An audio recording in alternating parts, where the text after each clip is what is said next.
এরকম করে মাংস রান্না করে খেলে কিন্তু একটু পেট খারাপ হবে। মশলা করে নেবো, দিয়ে দিচ্ছি গোটা জিরে, গোটা গরম মশলা, দারচিনি, লবঙ্গ, এলাচ, একটা শুকনো লঙ্কা, আদা আর রসুন, কয়েকটা কাঁচা লঙ্কা। মশলাটা এবার পেস্ট করে নেব। সরিষার তেলটা হাঁড়ির মধ্যে লাগিয়ে নেব। তেল ভালো করে গরম হয়ে আসলে কুচানো পেঁয়াজ খুব ভালোভাবে ভেজে নিতে হবে। বেশ কিছুটা দই নিয়েছি, দই মাখিয়ে আস্তে রেখে দেবো। পেঁয়াজটা বেশ কিছুক্ষণ ভেজে নেওয়ার পর একটু লালচে লালচে হয়েছে, এই অবস্থাতেই পেস্ট করে নেওয়া মশলাটা দিয়ে দেবো। পরিমাণ মতো লবণ, হলুদ গুঁড়ো, মশলা ভালোভাবে কষিয়ে নেব। মশলা ভালো করে কষানো হয়ে গেছে, এই যে সাইড দিয়ে মশলা থেকে তেলও ছেড়ে দিয়েছে। দই মাখিয়ে নেওয়া মাংস ঢেলে দেব। মাংস মশলার সঙ্গে ভালোভাবে মিশিয়ে নিতে হবে। মশলার সঙ্গে মাংস মিশিয়ে নিয়েছি, ঢাকা তুলে নিয়ে ছেড়ে দেব।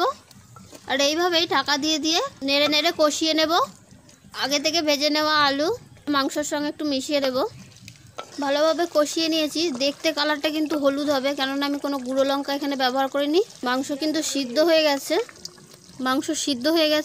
এরকম করে মাংস রান্না করে খেলে কিন্তু একটু পেট খারাপ হবে। কাঁচা লঙ্কার মাংস মাটির হাঁড়িতে রান্না করলে তার গন্ধটাই আলাদা, খুব সুন্দর একটা গন্ধ বেরোচ্ছে।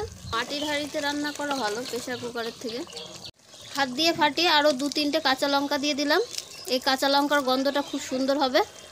আর একটু লবণ লাগবে, আর একটু লবণ দিয়ে দিলাম ওপর থেকে। মিশিয়ে নেব।